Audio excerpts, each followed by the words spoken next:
Hi, this is Dr. Gregory Sadler. I'm a professor of philosophy and the president and founder of an educational consulting company called Reason.io, where we put philosophy into practice. I've studied and taught philosophy for over 20 years, and I find that many people run into difficulties reading classic philosophical texts. Sometimes it's the way things are said or how the text is structured. But the concepts themselves are not always that complicated, and that's where I come in. To help students and lifelong learners, I've been producing longer lecture videos and posting them to YouTube. Many viewers say they find them useful. What you're currently watching is part of a new series of shorter videos, each of them focused on one core concept from an important philosophical text. I hope you find it useful as well. One main reason for the importance of this dialogue, the Meno, within Plato's body of work, is that in it there's a doctrine which is going to run throughout the Platonic corpus and get invoked from place to place and get added to and get modified in certain ways. But it's coming out here in the Meno, and it's what we can call the Doctrine of Recollection or Remembrance. And this is a way of explaining what happens when we actually develop knowledge. So it's also about teaching and learning. What is going on when somebody is teaching another person? Are they taking knowledge, say, out of their own head and putting it into theirs? Are they perhaps directing them towards features of the objects that they're trying to study? Are they providing them with some sort of artifact which then gets impressed upon them? Or is there something else going on? And Socrates and Plato's answer to this is yes, there is indeed something else going on. And this may sound a bit paradoxical to many people, but again, very central to Plato's ideas that knowledge, or at least certain kinds of knowledge, is really a matter of recollection, of remembering. That means that the knowledge is in some way already within us, at least within our minds or our souls, and it's a matter of bringing to light what we don't quite realize yet that we already know. So this is an attractive doctrine to quite a few people, and I want to be very clear in distinguishing this from some New Agey beliefs that seem to say something similar, because Plato's saying something quite different. You notice I have previous life and present life up here, and Plato does not have in mind previous life as, like a version of the current life just, way back then. That's what we call the doctrine of reincarnation. Plato actually does seem to have believed in or taught a doctrine of reincarnation where the soul is at death freed from the body, the soul continues to live, and then it is reincarnated, it is put back into another body. But something really important happens with the soul in these intervals before it goes into another body. That's what the past life refers to. That's what the memory is going back to. So I'm not remembering my past life as, the warrior Trog or something like that. That would be a life within this body. This is happening in a different kind of existence, the world of the forms. You're going to see this discussed in, the Phaedrus, discussed in the Phaedo, discussed in a lot of different places.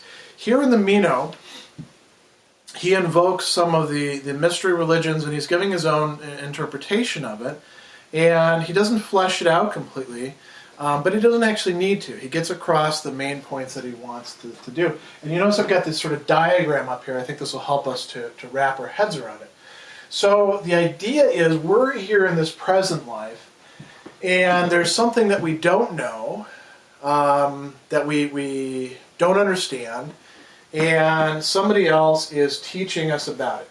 Now, is the teacher himself or herself implanting knowledge into our soul? Plato says no.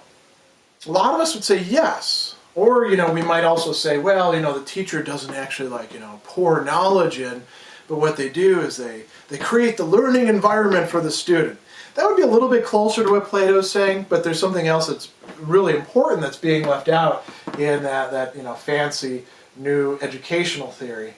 And it's this, that the reason why one is able to learn anything in this current life is that one is recognizing things that one has knowledge or had knowledge about in the previous life. When the soul was freed of the body, it actually saw some things straight on, face to face. Plato doesn't say here that those are the forms, but you can presume, given the other Platonic doctrines, that what we're talking about here are really the forms of things. And the soul had direct contact with them. The soul was able to get to know them.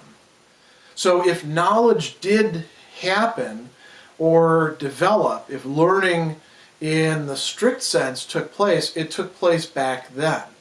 Socrates doesn't tell us very much about that, and that's not where the real emphasis needs to lie here, although if we wanted to go further in Plato scholarship, that is a question we'd want to think about. So what implications does that bear for the present life? You notice I've got capital T and small t, just to sort of get across that these are sort of like the archetypes, the patterns, the things that we're recognizing. So when we're placed in contact with the world of things, which are in some respect copies or knockoffs or imitations of the other things, they jog our memory. But they only do it a little bit. They bring it to mind to us for a space, and we might lose that window if we're not careful with it. We might have something come to mind and say, oh yeah, I think I recognize that. There's something there, and then we get distracted, and then we're paying attention to something else, and then we forget about that. And we lapse back into forgetting. So really, what's happening here is the goal is to get ourselves out of a realm of forgetfulness, of non-awareness. And so that can happen by contact with the things. We start to remember, we start to recall, and Plato has Socrates say that this is an approximative, iterative process. It's not something that we can do all at once and it's done. That's not real knowledge. We have to do it over and over and over again, and we do it through dialectic, and it really helps to have a teacher who's able to, bit by bit, help bring that knowledge of previous things back into our awareness. And there could be some principles for this sort of teaching, but one would presumably have to have recognized this process going on within oneself and be a little bit further along than the student. And we see this in Socrates' discussion with the servant boy of Meno, who hasn't studied geometry, and Socrates is able to get him to figure out what the proportions ought to be if you want to take a square and come up with another square that is exactly double in size of covering area of the former square. This turns out to be kind of a tricky mathematical, or geometrical rather, problem. And the young servant or slave tries a few different solutions. Maybe it's, maybe the side needs to be 4 times as long. That doesn't work. Maybe 3 times as long. That doesn't work. It actually has to cover, a smaller area. And what Socrates is doing, according to this theory, is he's not implanting knowledge in the young man. He's drawing on what the young man is able to do with the things in front of him. He's bringing the knowledge out of the young man, helping him to remember, oh yeah, that's the case, and oh yeah, that's the case. Is this a satisfactory demonstration of this doctrine? Many scholars would say no, that we could explain this in other ways. Plato seems to think that it is, And I'm less interested in whether this particular case demonstrates it, and I'm more interested in asking another question as we wrap this up. Does Plato have to be committed, as it does seem at several places in the dialogue, to saying that all knowledge and all learning is really recollection of things in a previous life, or could he be saying two other things? One of these would be to say, well, there's some types of knowledge that actually are knowledge of things that we had when the soul was unencumbered by the body, when it was able to see the patterns or forms or ideas straight on, face to face, no mixture of anything else. But other things are other kinds of knowledge. Plato doesn't actually say that at this point, but he could. This would be an available thing. When I recognize human being in a person over there, that would be presumably the first kind of knowledge. When I recognize that human being as my brother-in-law, or as the tax assessor, or as some famous actor, something like that, that would be a different kind of knowledge, because I would have generated that within the conditions of this life. Do you see the difference between those? Now, another possibility would be to say, and this would be a little bit more complicated, that not all knowledge is knowledge coming from a previous life, but that all knowledge involves knowledge, or all learning, all coming to know about things in the present life, involves in some way knowledge that was acquired in this past life before we began to live in a body. That could be what Plato is saying as well. If he's saying that all knowledge and all learning is really, drawing on a previous life, mathematics, maybe that makes sense. Moral philosophy, arguably, the virtues, he thinks that they're forms.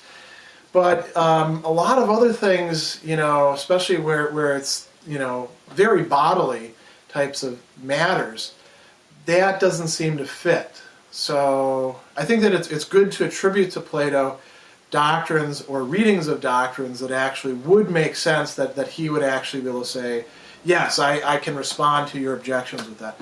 In any case, to wrap this up, if you had to boil it down to just a few bullet points, knowledge and learning according to Plato in this life is really remembering or unforgetting, and it's remembering what we actually came to know, what we acquired knowledge of, what we learned in a previous existence, an existence where we weren't in a body. It wasn't a previous life like past life regressions or anything like that, but some other state of the soul.